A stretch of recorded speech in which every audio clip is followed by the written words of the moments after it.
stories of the past week. From attraction news to transportation scandals to new food and merchandise, we'll cover it all in 30 minutes or less. You can watch us stream live every Wednesday night at 9 p.m. at www.ntunes.com, watch episodes on demand at youtube.com/wdwnt, or subscribe to the audio version of the show on your favorite podcast app.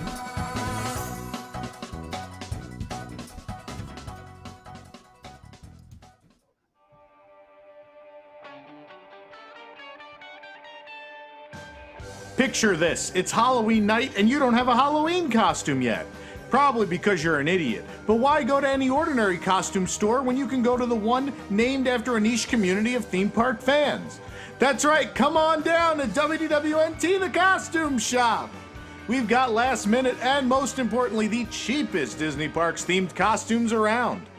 Costumes like an inflatable spaceship Earth, the dad from Carousel of Progress, and literally a few more. Haven't you always wanted to dress up as the scientist from the pre-show of Flight of Passage? Isn't that costume just a lab coat? It sure is, and the best part is it can be tons of other costumes. Not only is it Dr. Stevens, you can be Nigel Channing, or even a Muppet Vision cast member from When They Cared. Oh, do you have any Batuan costumes like they wear at Black Spire Outpost? Nope, but how would you like to be a sexy Rhino Rat? And for those of you who like couples costumes, good news! We have 2 Skyliner Gondola costumes that you could smash up against each other at a party. That's right, Mr. Gondola. Why don't you get a little closer and we can break some glass together? Did we mean to sell it this way? Of course not! It was just an accident! What's no accident, though, is our iconic couples costumes like this one of Buzzy's clothes and an NBA player. Hey adults, we also have sexy variations of all your Disney Parks favorites, including sexy Disney security guard, sexy construction wall, sexy guest relations, sexy Skyliner emergency kit, sexy Disney Parks blog official statement, and sexy primeval whirl. Hop on board and I'll be sure to make you dizzy.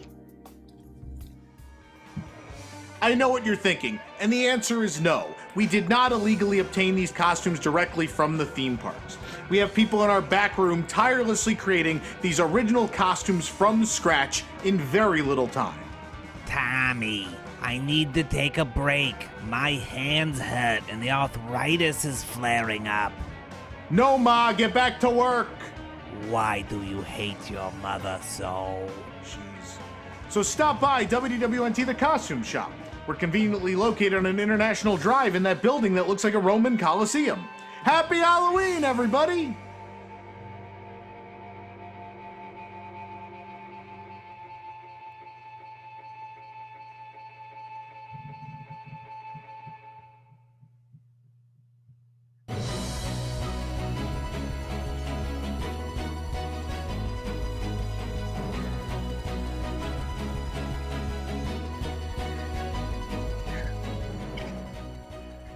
Hey, what's going on, everybody? Happy Halloween. Happy Tuesday night. I'm Rob Whiteside. This is Deep in the Plus, and thank you so much for joining us tonight. Sorry we are a few minutes late.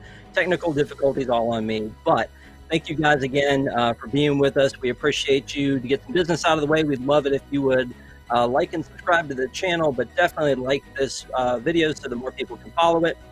Really excited to be bringing you a lot of Deep in the Plus stuff with Halloween. We did The Adventures of Ichabod and Mr. Toad last week, and this week we have something very special for you. And we brought along an expert, and you know her, you love her. It's Miss Jill Diffendahl. How are you, Jill?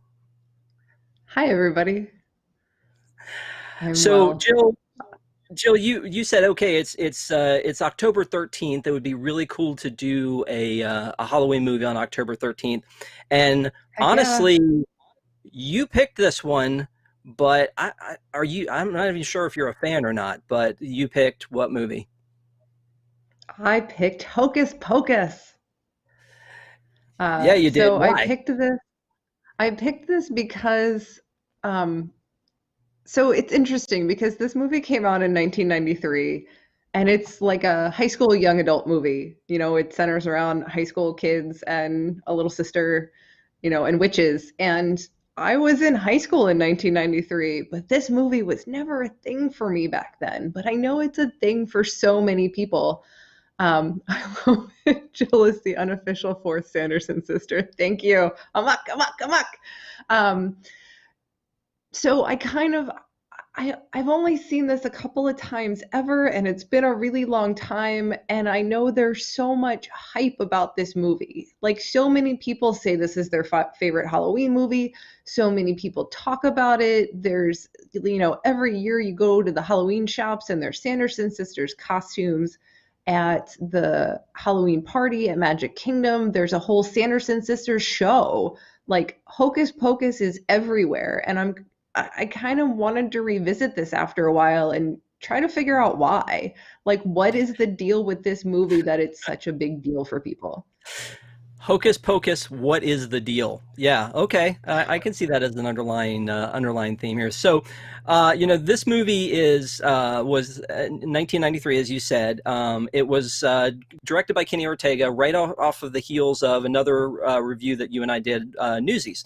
So he had gone in from Newsies in 92 and doing this in 93.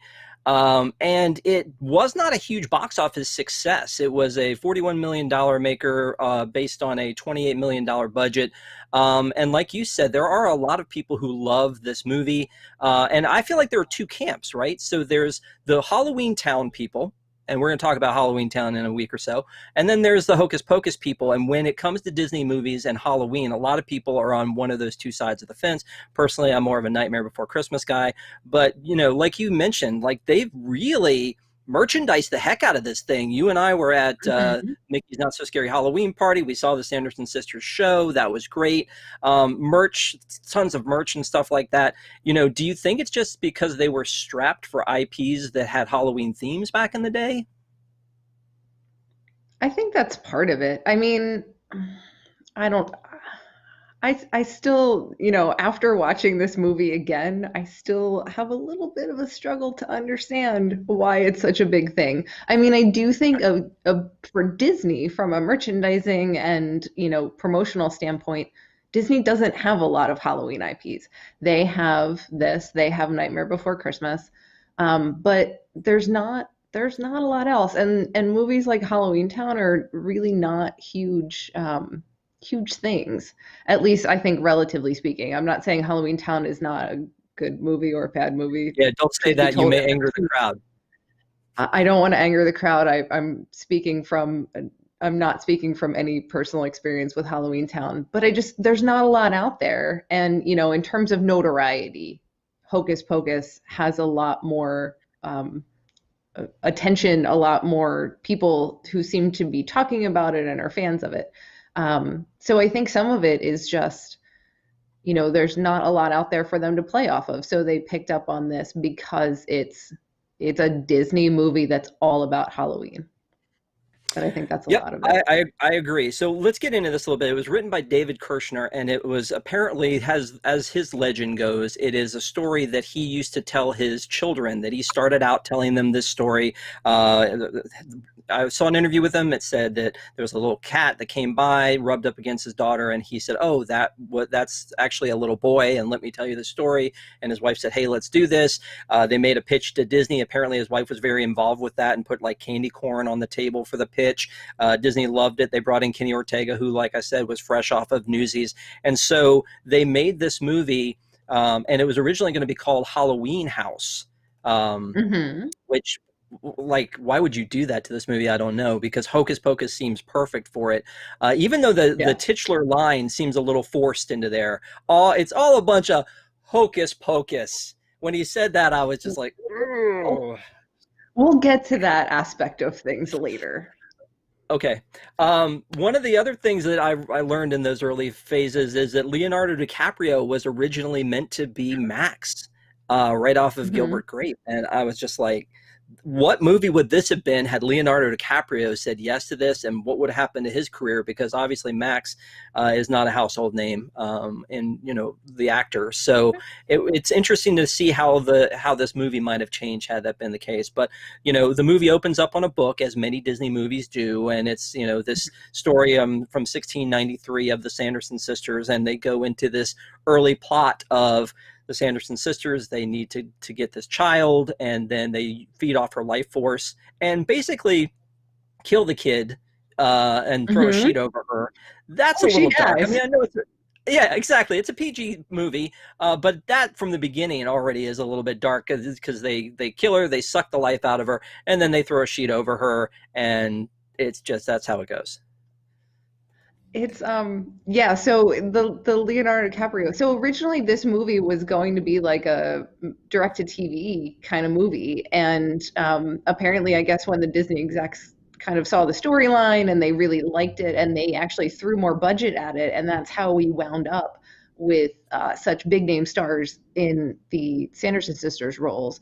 We wouldn't, if this had gone direct to TV, they wouldn't have had the budget to pay Bette Midler and Sarah Jessica Parker and Kathy Najimy. So, and I think that's where the Leo situation came in too, that they were willing to put some money behind this.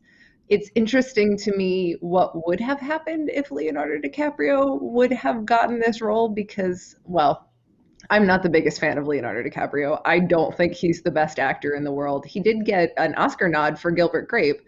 And I say that with the caveat that some of Leonardo DiCaprio's movies are my favorite movies. Inception is one of my favorite movies of all time, but not because of Leonardo DiCaprio, because of every single other person in the cast but him. But one of my biggest issues with this movie is the fact that the kid who plays Max, is just such a bad actor. And when you say the whole titular line of this is all just a bunch of hocus pocus, it feels forced because he's not a good actor. It's just, that's one of the things that I struggled with watching this. Is, there's absolutely issues with, watching it now 27 years later. And yes, obviously some of the computer generated animation doesn't hold up, but that's understandable. Some of the Thackeray Binks as a cat, digital stuff kind of is a little cringy. But the thing that drives me crazy is the fact that the little kid, Thora Birch, who is played by Thora Birch, who is a very good actress, is the best child actor in this movie. All of the other kids in this movie are such bad actors that it makes it hard at times to kind of get through it, in my opinion. Obviously the witches really are the focal point, and they're the ones who, are the stars of the show. And to an extent, I think that's why, because there's not a lot for that, to hold up against. It's they can run away with this movie because there's no one else to play off against. Yeah, no, I don't disagree. I don't think he was great in this role, and I do think that, obviously overshadowed by the greatness of Bette Midler and gang. And it's interesting, too, that Bette Midler's name comes up before the title and everyone else's name comes after. So that's how important they thought she was to this movie and how big a name she was to this. And she even says that this is one of the best roles that she had ever done. So, the Sanderson sisters is a neat idea, that it's not just the wicked old witch in the woods. It's a trio of witches, sisters who are doing this together, and they take Thackeray Binks, and his little sister is dead. He doesn't seem too shocked or upset by it at this point, but she's dead, and they go and they're like, okay, you've offended me, I'm gonna turn you into a cat to live forever. And then there's a knock at the door, townspeople are there, and then they kill the Sanderson sisters, but not before they make this vow that they will come back when the black flame candle is lit on Halloween by a virgin. Talk about a lot of rules to put into this one spell, which they are casting. It seems a little weird to do, you're limiting yourself. But the one thing that keeps bothering me about that is it necessary that it was lit by a virgin? Because they just drop that over and over again, and it's even the last line out of the movie. Is it relevant? Couldn't it have been just lit by a kid? So, like, to me, that's one of the things about this that make me struggle with it as a Disney movie is the fact that, like, there's a lot of sexual overtones in this movie. At one point, when Max is, he meets the girl at the party and his little sister is embarrassing and they're talking about her yabos and it's just like, and then they keep going on about how he's a virgin, and it's just like, I don't know. There's some cringy moments that as like a family Disney film, that's not what you want to see. And I feel like it's a little weird. But it didn't seem necessary. Like, it didn't seem necessary that it be a virgin, but it was just virgin, virgin, virgin. And I'm thinking it is PG. And, it's like there are allowances for PG, obviously, that they kill a kid and then they also talk about virgins. But it just seems like it's one of those things that it didn't have to be in there. Like, why would you? It's a Disney movie. Why would you have to add that in there? Adam reminded me in chat that also it had to be during a full moon, which one of the other things that I looked up about interesting facts about Hocus Pocus was that this date, and you probably saw this too, this date, October 31st, 1993, was actually a Sunday. And so kids wouldn't have gone to school and then come out and gone trick-or-treating, and it wasn't a full moon. And so, like, that's, I guess that's a little nitpicky, but it is interesting that they go to the trouble to tell you it has to be a full moon, it has to be Halloween, it has to be a virgin, but then, like, that specific date is not a real day. It doesn't exist. What? Penguin Project in the chat is talking about pumpkin women. When pumpkin women like the pumpkin women. Sorry, that's just pretty unique tonight. So, it's pumpkin fine. Women crack up every time. The other weird thing about this movie, speaking of Halloween, is this movie didn't come out for Halloween. This movie came out in July of 1993, which I find I never realized. But so this was also the year that Nightmare Before Christmas came out, and they released Hocus Pocus in July because they didn't want it competing in the theaters with Nightmare Before Christmas. So it's even, I don't know, it's just, this movie has such a strange sort of background and so many, so many weird little factors, like the fact that it wasn't really initially meant to be a big screen release, and the fact that it came out in July, that all factors into this whole, I don't understand the cult following it's developed over time. And that's, I guess, like I said, kind of why I picked this movie and why I wanted to talk about it. It was kind of try to figure out what it is that people love about this so much. And other people are saying in the chat, when you grew up with it, it's different. And I think that's probably really true. I think probably the vast majority of people that are huge fans of this movie watched it when they were young and still love it to this day. And there are plenty of movies that, I absolutely understand. I feel that way about too. Clueless comes to mind. Clueless is like my favorite movie of all time, which is weird, of all the favorite movies to have Clueless, but it's because it came out when I was roughly of that age, and I've just never been able to see beyond that time period. It's sort of a frozen moment in history. So I understand that probably for a lot of people, this movie represents sort of a frozen moment in time for them, and it brings them back to that all the time. Well, and you talked, like, Mr. Boogedy was one that I reviewed with Katie, and she was like, oh, I got to do Mr. Boogedy because that was one of my favorites growing up. And I went and watched it, and I was like, what? Like, we've already established that Fuzz Bucket is the worst thing on Disney Plus, but this is really close, Mr. Boogedy. But again, to your point, you get blinded by, like, what you saw as a child. Like, for me, Tron was a great movie, but I mean, you could look at it through adult eyes and you go, is it though? I mean, there's a lot of things to it that you're probably blinded by a little bit as a child. So I agree that could be part of this. But, the other thing is, again, family-friendly Halloween movies are hard to come by. So this is a good mixture of, it's not really juvenile and dumb. It's got something for everybody. It's a little bit funny. It's got a little bit of this and a little bit of that. So I think that's probably why it's something that people carry on maybe from generation to generation. But when we were talking about the next things that happen, like Thackeray, which for some reason I thought his name was Zachary until I watched this movie again. I was like, oh, Thackeray, of course. Let's, everybody has the name Thackeray, is played by Sean Murray, who is known for NCIS, and he is in there, and he's only in there for a brief time where he is Thackeray. He's turned into a cat, and now it's basically a Salem situation from Sabrina the Teenage Witch, where he is a cat forever.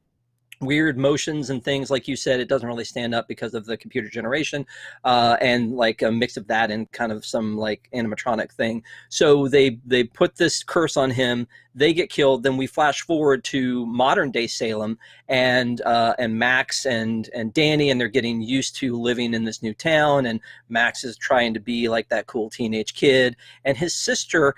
Dani, as you said, Thora Birch was great as a child actress, but she was also great in getting on my nerves, because as she is like throws him to his bullies and like you said, kind of calls out like, oh, Allison, you fill out that dress because you have yabos. Max loves yabos. He loves your yabos. And it's just like, it just like gave me this great anxiety with this little girl. And it's like, and just like flashbacks to it was just driving me bananas, but she was great in it. But like that role as Dani, she's a troublemaker, and then Max brings on the whole curse himself because he's trying to impress Allison, and he goes and he is the virgin who lights the black flame candle and brings the witches back. Again, very weird choice of like how to bring them back. And then they've come back, and they need, before the end of this night, to cast a spell to make their immortality permanent now, which is something you think they would have worked on beforehand, so they wouldn't have died in the first place. But I don't know. So that's where we are, and now these kids have to save the world. And of course, they steal the book, they've got the cat, they've got everything they need for a big adventure, don't they?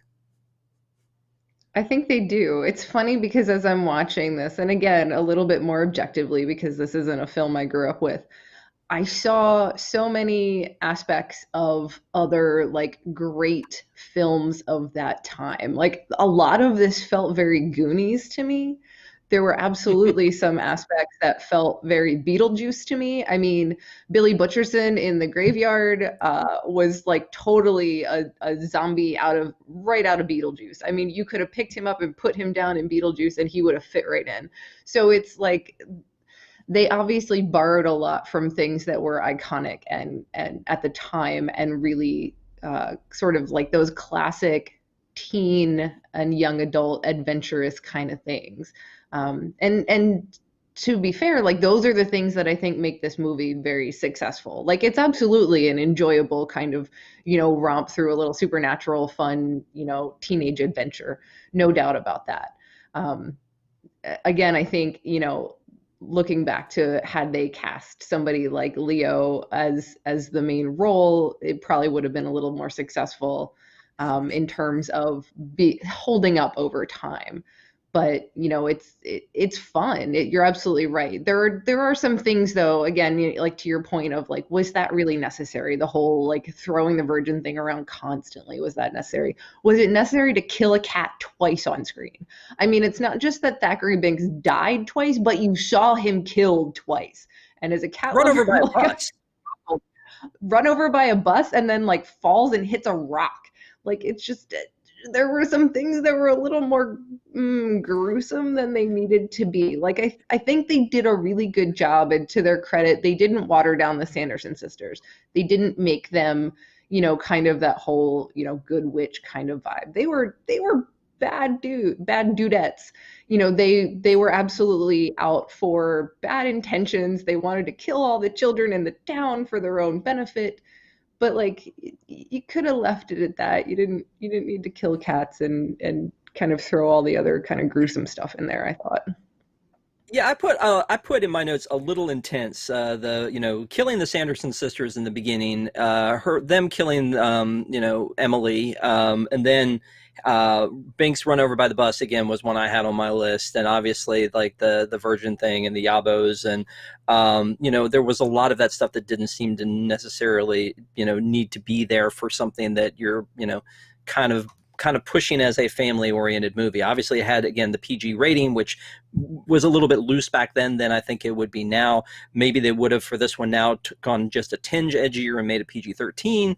But yeah, there was some stuff that seemed pretty intense. So now the gang is in the they're in the graveyard because it's hallowed ground, and you can't, the witches can't come there. So there's a lot of scenes where they kind of hover over the hallowed ground. Although near the end, for some reason, there's a point where Bette Midler as Winifred falls to the ground and grabs Max to like breathe the life out of him, and she's standing on hallowed ground. I don't know how that happened, but they get in there, they find Billy. Billy comes out of the ground, and then there's this whole sub story about how he was Winifred's boyfriend, but then Sarah, which again, interesting that Kathy is Mary, Bet is Winifred, and Sarah is Sarah. I mean, was it just like it was early on in her career and she couldn't respond to a different name? Is that what happened with that? I don't know. It's just a little too weird.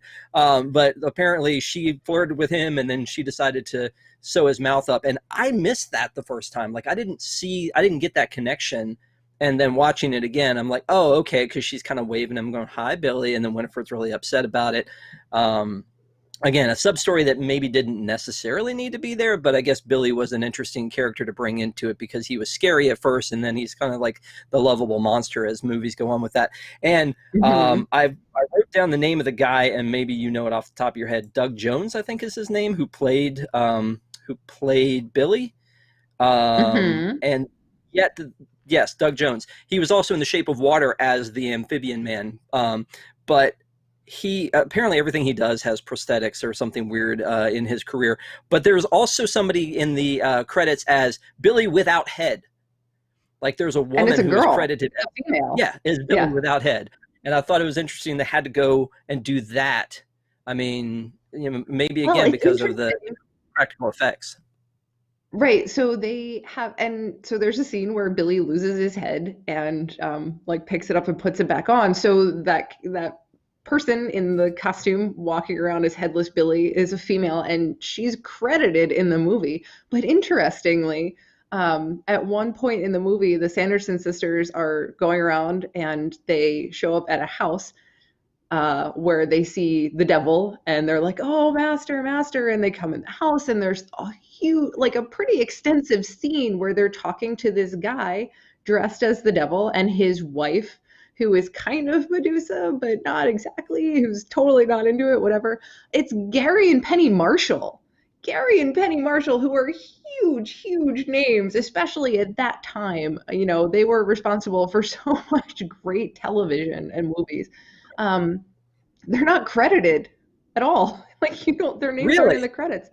Yeah. Oh, I thought they were. Well, the weirdest thing to me is that they, again, it's not necessary, but they play them as husband and wife, even though they're brother and sister. And I think that's something a lot of people call out too. Like, couldn't they have just been brother and sister hanging out?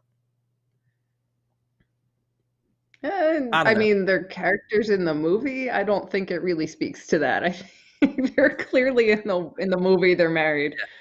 But I mean, that was so neat. Weird. Yeah, that was a really cool moment where I'm just like, oh my God, it's Laverne. And I love the fact that they went and like the sisters are calling him master, and that they're just buying into, oh, it's the devil. Hey man, how's it going? We haven't seen you in a while. It's us, the Sanderson sisters. Mind if we, come inside and chill with you for a little while? The fact that it's just like, that's like that joke to me is very funny. That's a thing that happens. While they're doing this is they find it when they're trick or treating. The Sanderson sisters have gotten here. They don't know trick or treating. They see all these people dressed up. Mary's like, I smell children, but I don't see any, and they're not making the connection. There's not a lot of fish out of water in this, and it really could have gone over the top with that. So the whole concept of they were from the old times, 300 years later they show up and everything is different. They seem to adapt very quickly, which most of these, like a movie like this, they would do that fish out of water thing where, it's like, oh, what is this strange thing? It's a telephone. You put it up to your head and you talk. I mean, there wasn't a lot of that. And to the point where when they descend upon this party that mom and dad are at, dad dressed as Dracula, mom dressed as, again, inappropriate, the Madonna with the cone bra. Yeah. So I'm like, that one again, I'm like, weird choice. You could have done anything. It's a Halloween costume. Why did you have to go there? And it puts it, like you said, kind of in a space and time. It freezes it in a space and time because of the whole Madonna thing. And they could have gone generic with it like the Dracula thing, but they didn't. But anyway, when they get there and they decide to buy into this whole thing, because Max has called them out as being the Sanderson sisters, and they're like, oh, we're going to play off of this and we're going to pretend like we're just performers. They get up on stage and the two sisters go directly behind the microphone, so they get ready to sing backup. And I'm like, how would they know what a microphone was? That's weird. You're like, I know I'm nitpicking. I get that. But it's just, there was all these opportunities they had to do more of the fish out of water thing, and they didn't. And I don't know if that's a good thing or a bad thing. Well, and it's weird because they start that way. When they first come out, like they run into some asphalt and they're like, it's a black river. And like they're freaked out by it. So they play it up huge in the very beginning with something so basic as roadway.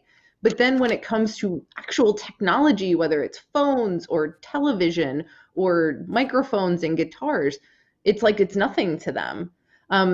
Speaking of kind of like those movies from the period kind of nods, that scene where they go into the party felt so Back to the Future to me. Like there are so many moments in this movie that make me think of other great movies from that period that I actually really kind of loved and enjoyed. But when like they walk in and it just totally felt like, that scene in Back to the Future with Michael J. Fox where he gets up on stage and starts playing guitar. But yeah, again, and to your point, yeah, like they did absolutely kind of trap this in a period of time. And the Madonna thing was a huge aspect of that because Madonna has had a far-ranging career, but that Madonna that their mom was dressed as was like a very specific time period of Madonna. So yeah, I feel like movies generally try to avoid that, and they really didn't. Well, and I feel like there was some other reference early on about music that drew it into that time period. But the costume party in general, this time around, as I'm looking for different things as we're watching it for tonight's show, I'm looking at the costumes that they're wearing and picking out that there are some Disney costumes hidden in different spaces. So when they're walking around the neighborhood, there's a Mrs. Potts little girl, which would have been right after Beauty and the Beast. There's at the adult party, there is somebody dressed up like Tron in the background, and then there's somebody dressed up like Zorro. And I know Zorro's not like exclusively Disney, but I feel like at that time that was probably what they were doing. Did you pick out any others that were going on there? Because it feels like they wanted to like make a statement with hiding the characters and cross promoting in there. Nothing that I specifically noticed, but yeah, the Beauty and the Beast one stood out to me especially. I mean, it's hard to kind of miss Mrs. Potts. But in general, if anything, it kind of surprised me a little bit. Oh, the one thing I remembered specifically was when Max is trying to talk Dani into going to the old Sanderson Museum with Allison. He's like, I'll do anything. And she's like, okay, next year we have to dress as Peter Pan and Wendy, and you have to wear the tights. But yeah, it was like, I was like, oh, of all things, it was Peter Pan. But, that's kind of an older Disney throwback. It wasn't something that was very current for Disney at the time. No, that's a good point. Like I had totally forgotten about that one too. But that's like the tie-in that they were doing, which was great. I think that the company itself was in a very synergy mode. I think that's when we saw a lot more of it was in the Disney decade. So that makes sense. There was all about synergy. Right. Going back to the museum for a second, though, this bothered me. Is that there is this tale that is so like known in Salem apparently about the Sanderson sisters that the teacher talks about it, like waste an entire class period telling ghost stories to her students about it. That and Allison said that her mom used to like run the Sanderson sisters museum. The black flame candle is just sitting there, and like if they really believed that this was a thing that could happen, why would they just let that happen? Why would they just leave it out? I mean, why would you like risk like, that this could actually happen? Because I do think there is a lot of that lore in the town of Salem because it is so known for like the witch trials that I think there is a lot of superstition. Why would you just let that happen? Yeah, and I mean, the entire beginning of the movie with the teacher telling them this story in class and Max like blows it off and then they all make fun of him and the Allison is like totally disses him over it. It's like they all clearly believe in some of this stuff. Yeah, so the candle is there, the book is right there. The book is something that I thought was actually one of the coolest, like in terms of a prop device, like such a cool aspect of this movie. I don't know. I know it was creepy, and there's an eyeball in it, and it's covered in human skin, and when you look at it up close, and especially if you see pictures of the prop, like there are actually like human fingers that are the spine of the book. It's really neat. But the other thing this reminded me of, and this is like a really obscure reference, but there was a Canadian show called Todd and the Book of Pure Evil. And randomly, it was, again, a high school TV show where this kid finds this book of pure evil, and he's kind of like, does he use it? Does he like do the right thing and try to destroy it in like a Lord of the Rings kind of way, I guess. It's got Jason Mewes from Kevin Smith films, Jay and Silent Bob. It's just such a, like, it again, it reminds me of this movie, but that similar kind of like that creepy book, and that aspect of it is really neat. And that's what I really did appreciate about the end of this movie is they destroy the Sanderson sisters, but the book is still there. And at the end of the movie, the book is still clearly active. And so while they, you've kind of got this nice tidy ending, you've got this one tiny little hook that kind of hints at maybe there could be something more. Yeah. You know what? You mentioned something that I also meant to bring up earlier because you were talking about bad acting by the kids, is the two bullies that stop Max in the graveyard, who are Jay and Ice. And they steal his shoes.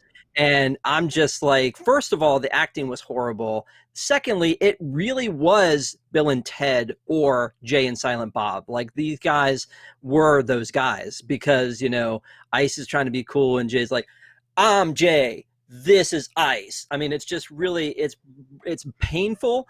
It's so stereotype of the time. It's really funny. And the guy who played Jay, again, he already had the name Jay. It must have been maybe some secret homage to Clerks. I don't know. It's too early for Clerks. But anyway, they did this whole thing with, with them in the cages.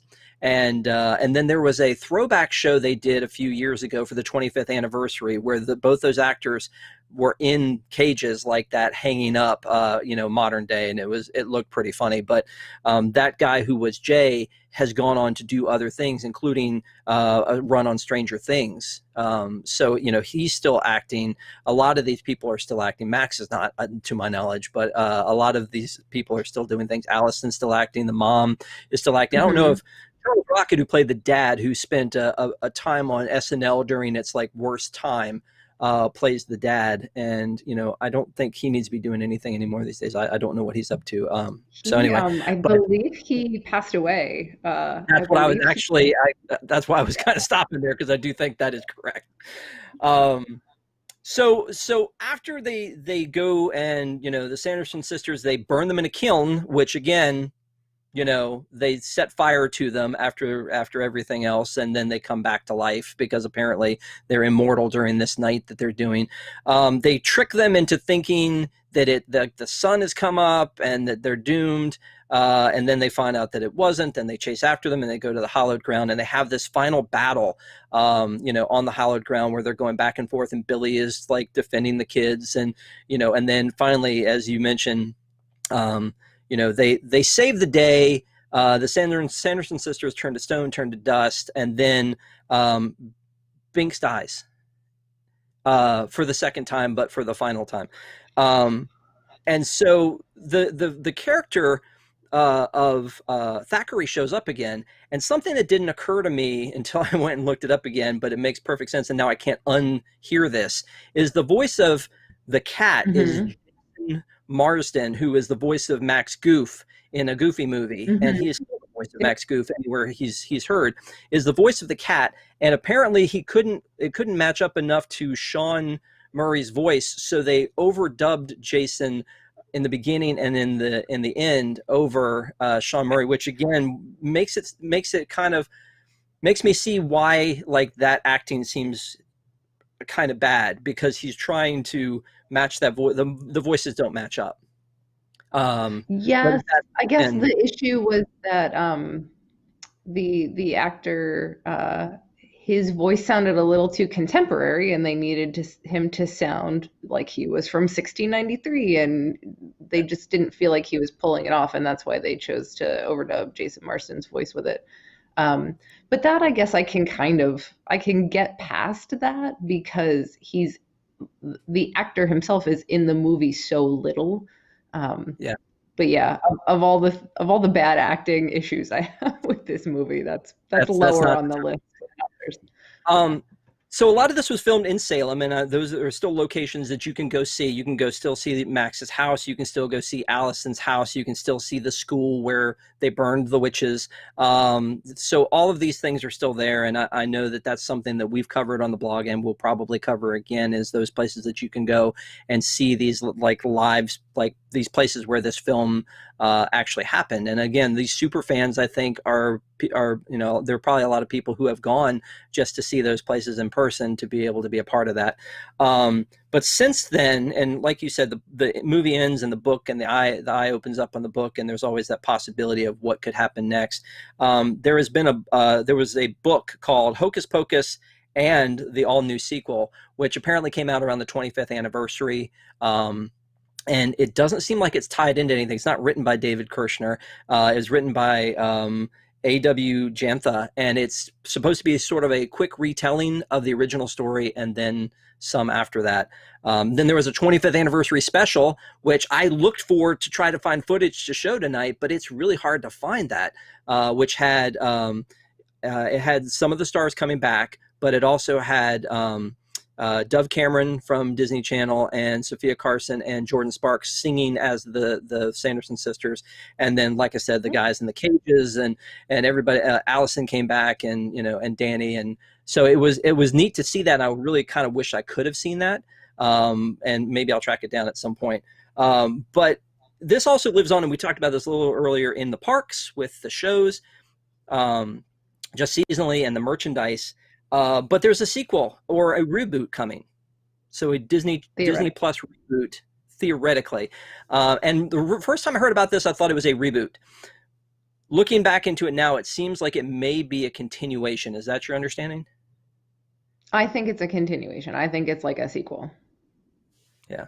But, there's been so many rumors about this, and I think they kind of, it always surfaces at this time of year that there's talk of, now with Disney Plus being around, that's been kind of a whole other aspect of the conversation is, are they finally going to remake this? I think maybe there was always some hesitation about doing this sequel project as a big screen movie, but now with Disney Plus, maybe there's a little bit more interest. And apparently, Sarah Jessica Parker has said in interviews that she and Bette Midler and Kathy Najimy are both willing, or all three of them are willing, to reprise their roles as the Sanderson sisters, which, at the end of the day is what everybody really wants out of this.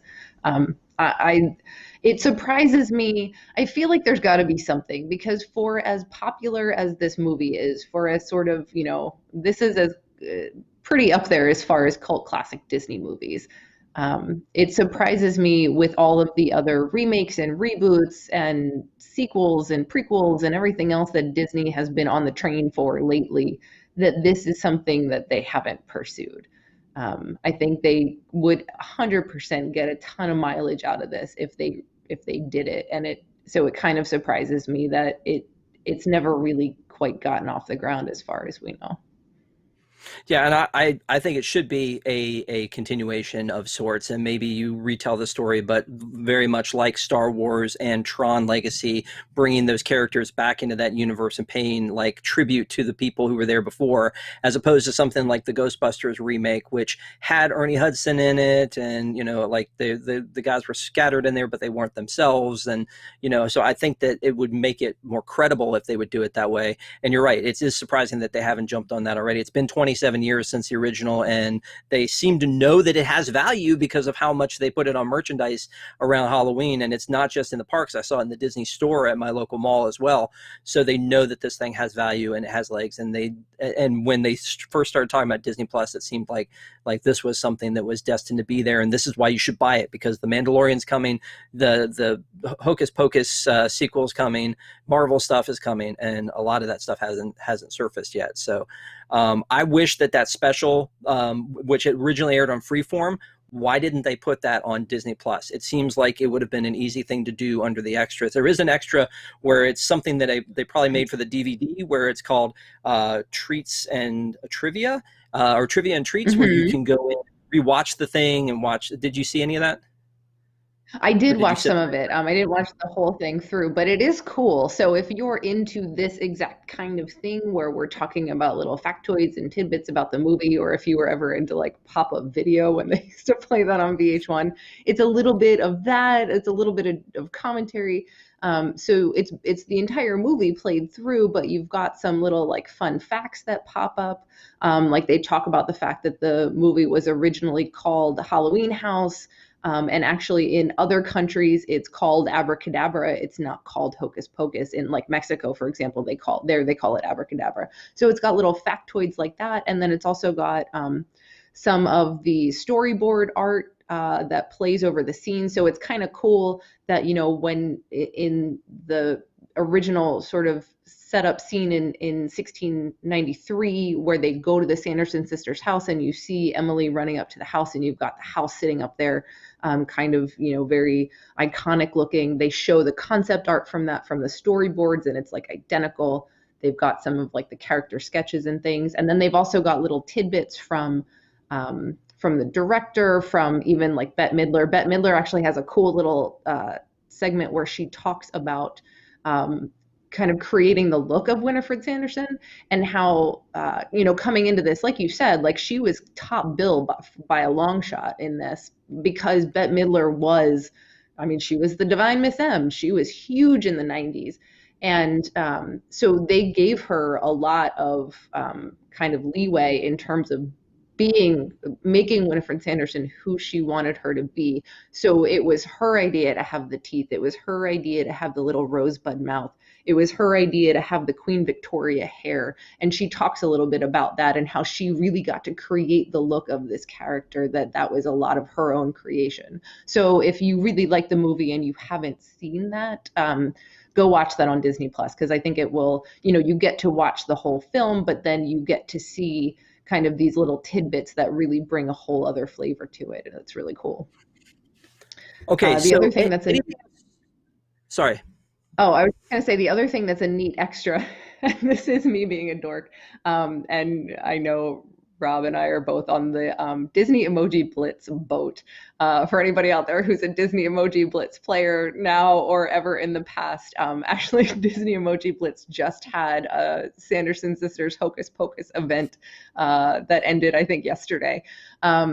But if you're into the emoji thing, there's a little like 5-minute short that's Hocus Pocus as told by emoji. So it's got the emojis, and it's not directly like branded as Emoji Blitz, but it's the same emojis, and they actually run through the entire plot of the movie in 5-minute short order, done through emojis and like little like cell phone kind of homages and memes and that sort of thing. And it's really fun, and it totally made me laugh. So that's a fun little extra to check out too if you're a fan of this movie.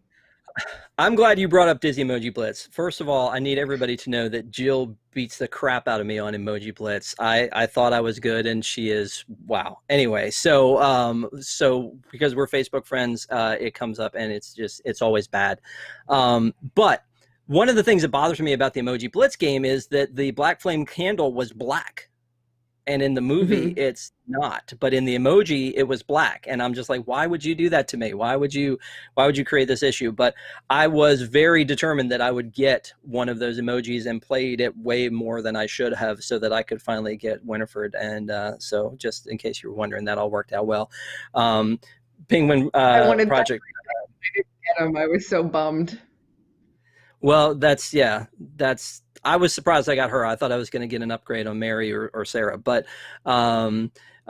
in chat, Penguin Project had talked about like loving that game, and had shared an image with me earlier, which I would like to share with everybody. He has given me permission to share this picture.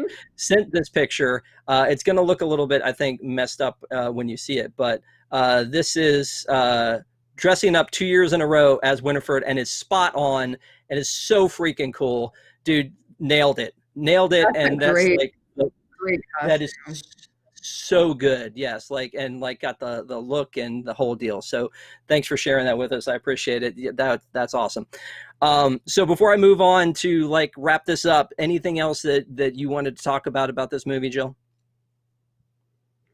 No, I just, like I said, my goal with doing this episode and picking this movie was to kind of figure out what it is that makes everybody talk about this movie so much and love this movie so much. And I think it's, Disney has become, in some ways, this is a little sort of microcosm of what Disney has become. It's not just about how good the thing is, but it's about how much there's sort of community and discussion and camaraderie around it. And I'm talking about it with you and interacting with people in the chat about it has made me get into this in a way that just sitting there and watching the movie really kind of didn't. And I think, I love Disney and I love going to the parks and I love all of that, but having this community around WDWNT around the parks has just taken it to a whole other level that just makes it so much more enjoyable. And so I feel like I've had a little bit of that same experience now with Hocus Pocus, thanks to all of you. So I'm leaving the show liking this movie more than I did when I came in. So I'm grateful for that. So I do know that you had a different opinion about it, but I need a verdict from you. So Jill Diffendahl, would you recommend this movie?